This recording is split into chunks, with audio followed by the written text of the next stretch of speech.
Okay, well, welcome everybody to the BS session 4 already on the primary on home scale wind turbines and towers.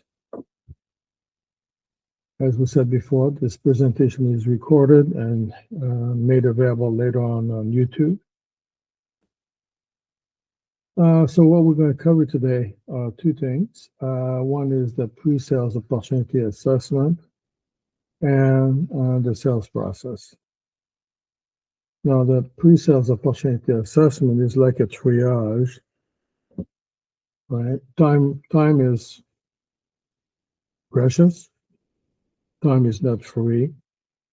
So part of the pre-sale opportunity assessment is to figure out which ones we should pursue and which one have a low chance of being positive. So that way, everybody apply their time and investment to the most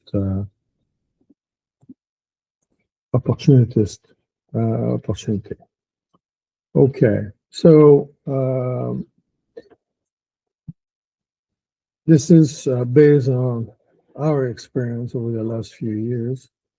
I'm not going to say and state that this opportunity assessment covers every case possible, but it certainly covers the majority of them. There's always a few exceptions of different customer requirements and whatever.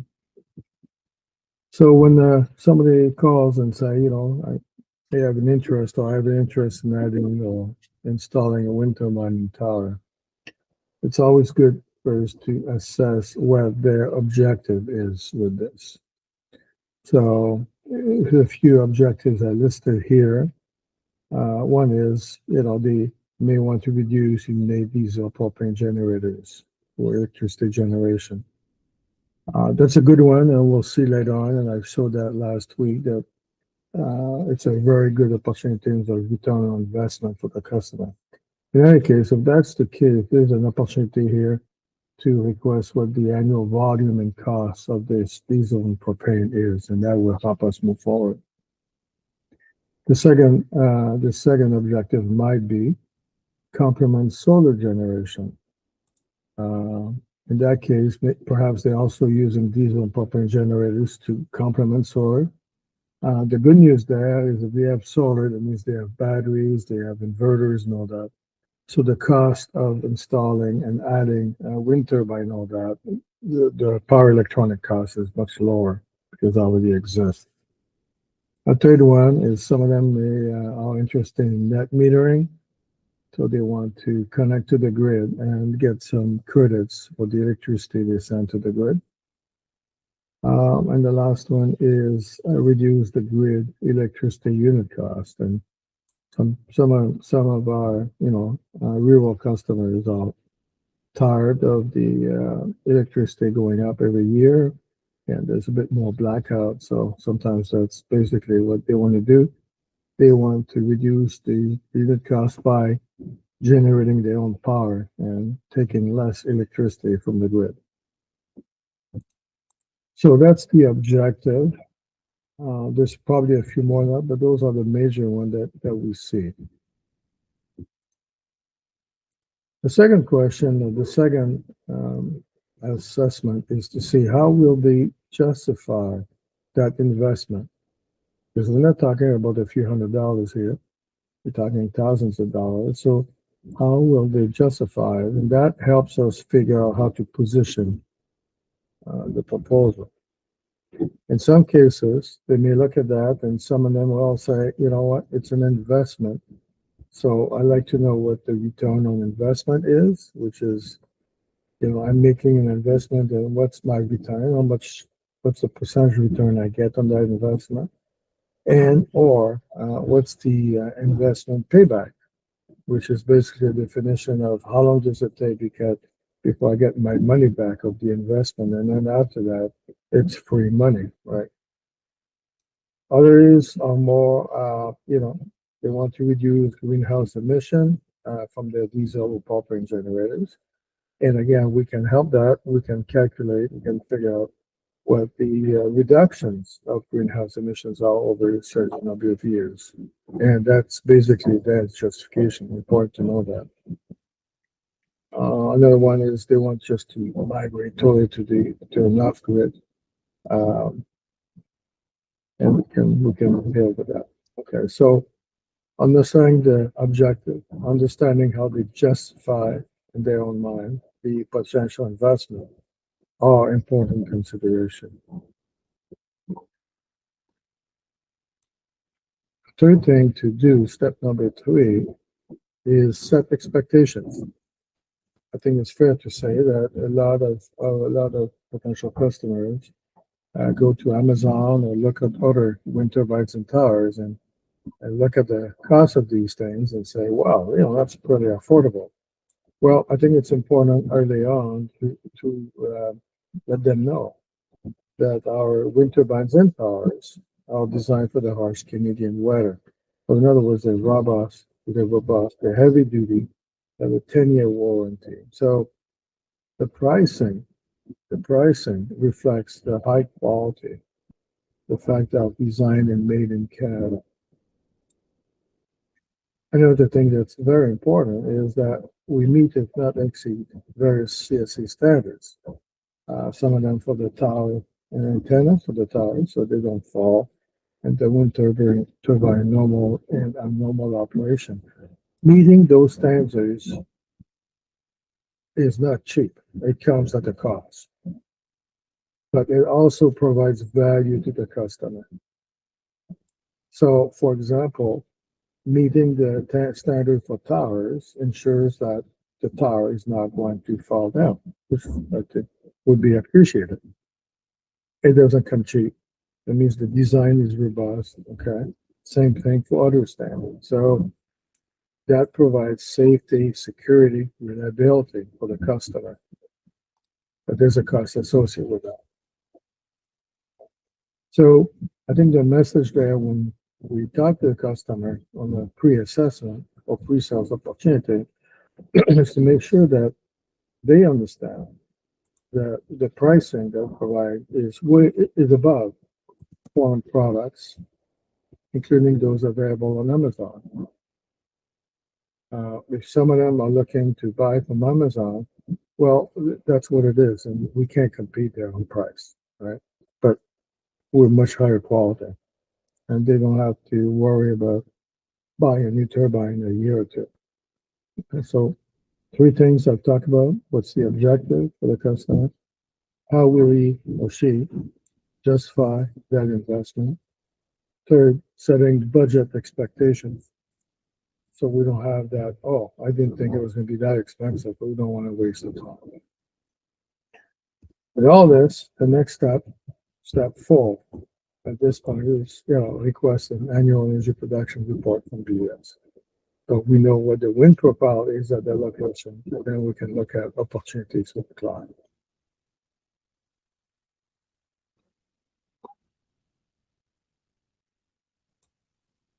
So final check before we go to sell. So I call it final check. First, customers are aware of pricing reflects high value products. And after that, the AEP identifies relevant electricity generation in support of the customer objective. If the AEP results are too low, then we need to walk away from it because there's not enough energy in the wind profile to justify a wind turbine. And I've done this numerous times. So there's no point selling a wind turbine where there's not enough wind. Generally speaking, the mean wind speed should be as a minimum about 4.5 meters per second when you look at the report. The higher, the better. And if you recall on the first session that we had, energy from the wind, one of the factors is wind speed to the cube, or a small change in the wind or the wind profile has a significant effect on the wind energy. Now, if you look at what is the objective of the customer, I can tell you, if it's to reduce diesel or propane cost, it's fairly easy to justify when you look at the numbers. The return on investment is very good, and the payback is also very good. So those are the metrics for the customer. That goes far. The other thing that also very good is for those who wants to reduce greenhouse emission, we can do the calculation. That's another very positive. Okay, so that's pretty good. Complement solar panel generation again. They used diesel generation, or they've increased their electricity usage, and now they want to move to solar. It's fairly easy to justify for the customer since the customer already have the power electronics, batteries, and whatever else. So the cost of bringing wind turbine like this is lower than it would be if it was by itself. Okay. Net metering, I'll be very honest with you, it's a bit more difficult because you have a cost there, and it's a function of what the credit unit price is. And I don't know what it is across Canada and by province. I know in Ontario, it's about 20 cents a kilowatt hour. That's low. In a lot of cases, wind turbines with power electronics, plus the net metering inverter that's required, and the cost of getting, one of my favorite companies, Hydro One, to come in and do the installation connection. It's not cheap. So when you do that, generally speaking, I tell you the unit cost of the wind electricity is higher than the credit unit price. So otherwise, you get 20 cents kilowatt hour, but it's probably going to cost you a lot more than that. So that's a tough one. Now, there may be other provinces where the net metering credit price is much higher, needs to be looked at. But that's a bit more difficult there because of the and reduce grid electricity costs. Well, that's also a bit more difficult. It's a function of the utility electricity costs. In Ontario, I know it's in rural Ontario, 25 to 30 cents a kilowatt hour. In some areas, that it's higher than the cost of wind energy with the wind turbine. So that's pretty good. An area where it's going to be fairly easy to justify that is for the remote indigenous communities. And there are about 300 plus in Canada. A lot of them are in northern Canada, not only territories, but also provinces. The latest research I did on this, the electricity unit cost was going from 65 cents to $1.20. So from that perspective, wind turbines at 25, 30 cents a kilowatt hour is a really good deal in terms of return on investment. Now, one thing that I've learned, and I'll share that with you, I may be off, but I been told a couple times, is that indigenous communities are all about the group. It's like the Borg in Star Trek, right? It's all together. As a result of that, indigenous communities, it would be difficult to sell a wind turbine to an individual person with his house. What they would be looking for is probably more like a small farm of small wind turbines that can help the whole community, because their basis is their focus is the community. And that's exciting for us because then you can sell a number of wind turbines, right?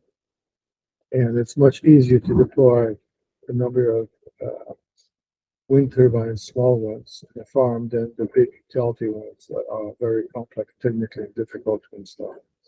So anybody who has access to remote indigenous communities there, reducing grid electricity cost is fairly easy from a financial perspective.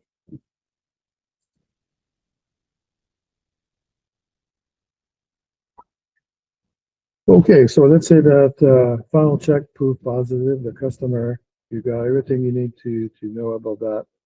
So before we can put a final, so now You decide that you want to move the proposal, invest a bit of time to do that. So there's a few more questions now to ask the potential customer. One important thing in the wind is the dominant wind direction. So you don't want ideally and not lots of obstacles in the dominant wind direction. Now, where do you get that? Well, as part of the AAP report that Forum produced, one gets the wind road. I have an example of a wind road here. And basically, the arrows or the red line shows you where most of the wind comes from. So in this case, it's coming from what? West, maybe west, north here, and southwest, right? Very little, if anything, from the east, all that.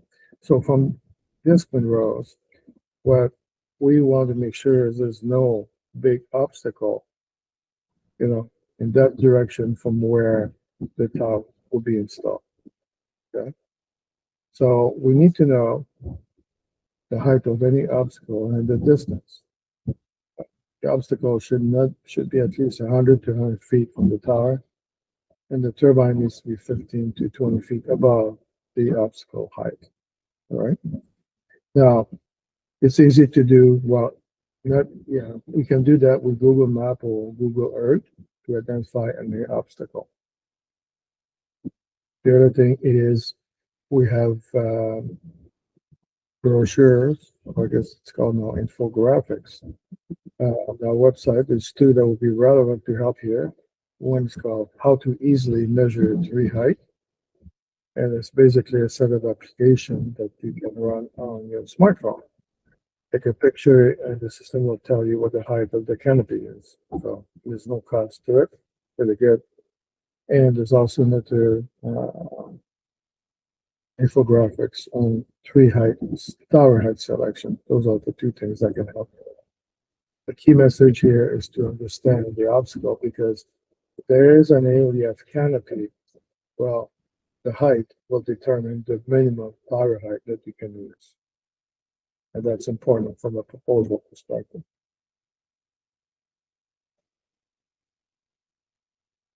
Okay, then after that, there's a couple more. There's after 2 or 3 questions that we need to ask. One is, what kind of soil type does the customer have? All right, and you need to know that to put a proposal together. So is it like dirt and small rocks, that kind of stuff you find in a farm environment or field, rural environment? Or is it bedrock?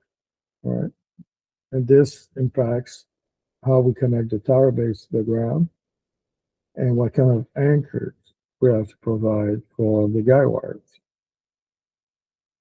Looking at guy wires and anchors, normally we say they should be located about half the tower height from the tower base. So that's easy to do even on Google Map. All right. So that will apply to the proposal to the customer, because we have to kind of state what kind of anchors and how the tower base would be installed on. And one thing I want to make sure people understand is you can be a mixed bag, right? You can have one anchor, earth anchor, and the other one bedrock anchors. They don't all have to be all the same. So it's important to understand the ground conditions. And then that's what it is. Okay, then the last step in the sales process is a few more questions now. Does the customer need a dump load? In the wind turbine business, you need a dump load, and that's required so that when the batteries are full, then the electricity generated by the turbine is consumed, and usually it's a dump load. In our case, we use ceramic resistance. Now, here's the point. There are some installations where there's no dump load. So when the batteries are full, the electricity has nowhere to go. And as a result, electricity turns into heat. And the generator heats up. And I think you'll find I had some calls where customers say, I don't understand that every 2 or 3 years I need to change my wind turbine because it's burnt. Well, that's because it doesn't have a dump load for the electricity to be consumed. Otherwise, it's consumed with generator. So does he need a dump load? Does he or she needs a lightning suppression? That's mostly for Ontario. Most of the provinces in Canada, the lightning chance of being hit by lightning is very, very low. It's probably not required. Ontario has a fairly good probability, so that's one thing. And also, does the customer want an extended warranty? Final question is, will the customer perform the installation or not? If he decides to do it, that's what it is. If not, you can assume about 3 or 4 days for installation for 2 people. And if you decide to do the installation, don't forget to add the concrete to the tower base. Concrete is not included in our price. Okay, so in this case, item 1, 2, and 3 are included in the BS price list. You can add that to the proposal. Okay, so sales process proposal, prepare the proposal to the customer. Remember, you have received the BS reseller and the MSRP price list. Nothing stops you from going over the MSRP or lower. It's your decision. But the reseller price list tells you how much the products will cost you. You need to account for the question only 3 answers. You may or may not include shipping costs, and I say that from my personal experience. Getting shipping costs, it's time consuming. You have to contact the shipping companies like Manitoulin or Dan Ross or whatever that can go pretty much everywhere in Canada. To be fair, I usually don't include shipping costs at the first proposal. I just say to be determined later on. But it's your call.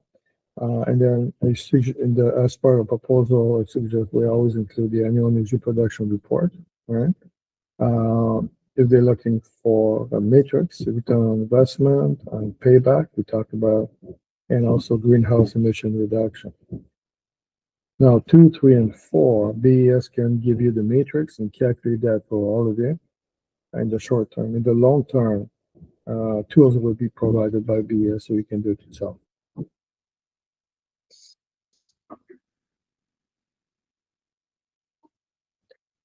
Okay, so assuming a positive feedback from the customer, at this point in time, you can request a shipping cost on BES. I don't. As a BS, we don't add margin to shipping. We provided that cost. You can decide otherwise, but that's what we do. And we usually update the proposal and update customer. And once the customer has signed a contract with you guys, then you can send us a list of the product that you sold. And there's a form for that in the reseller agreement. I just also want to update everybody on this option. We have designed the tower system so that we do not, and I repeat, we do not modify the tower poles. So in other words, if you have a customer in BC, we can buy the tower poles directly in BC, close to the customer, and eliminate shipping tower poles all the way from Waterloo. So everybody gains out of it. And that's something we can easily do. All right, and I added for convenience here a special case in the sales. We've had a number of them already. So we have a potential customer, they only have a tower, but need a replacement turbine for lots of reasons. Some of them they took off, I'm not kidding. Some of them the blades broke or whatever. So they call and say, we have a tower, can you provide us with a replacement wind turbine? Here's how I would go about it. One is I would select the replacement wind turbine based on the blade length of the wind turbine to be replaced, okay? Not based on the size of the generator, the blade length, because that defines the forces on the tower and all that. Normally what we request from this customer is their tower specification. Some of them have it, some don't. If they don't, we usually request a few photos of it, and more important, the outside diameter of the tower where the turbine is to connect. We have done, and then what we've done in the past, we do a custom adapter to connect our wind turbine to that, what I call foreign tower. That adapter is steel and galvanized like the rest of the tower system. So now at that point, with that information, the reseller can provide a proposal to the customer. Remember that our VES pricing includes wind turbines without towers. So you got everything there to support that. Okay. So what did we cover today? Pre-sales process document helps in triaging, I'm not sure that's the word, but triage opportunities. And in the short term, DS can help with the matrix. Longer terms will provide the tools. The sales process is documented, leverage the pricing schedule, and remember to account for options. And finally, if you have somebody that has a tower and needs a replacement tower, we can do that, and we can also provide an adapter. Okay, well, that's it for me today. It is these 2 minutes ahead of schedule, so I guess we'll open for Q&A.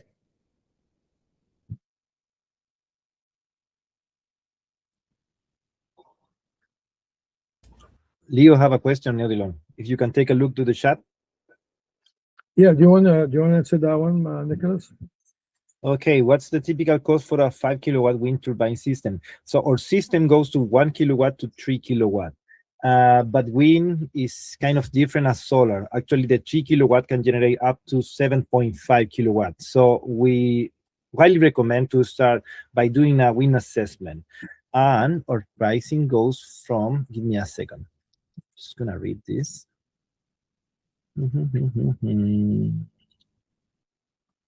According to our last pricing, so for reseller price, yes.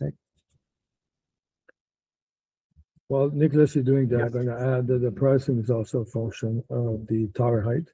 Yeah. Right. So the tower height is important. There's a cost associated with that, and also a function of the power electronics that may or may not be needed. So if you complement solar, your power electronic requirements are low. If it's a green field, you don't have anything, customer has nothing, then you need to add batteries and power electronics, and that increases the cost. Okay, and about the pricing, well, I already sent the pricing link for all of you, and the price for the reseller, starting only the Anorra one, goes from $5,000, and the Anorra Plus will be $14,000. That the Anorra Plus is the 3 kilowatt, and depending of the height tower, the height of the tower can go to $19,000. I can resend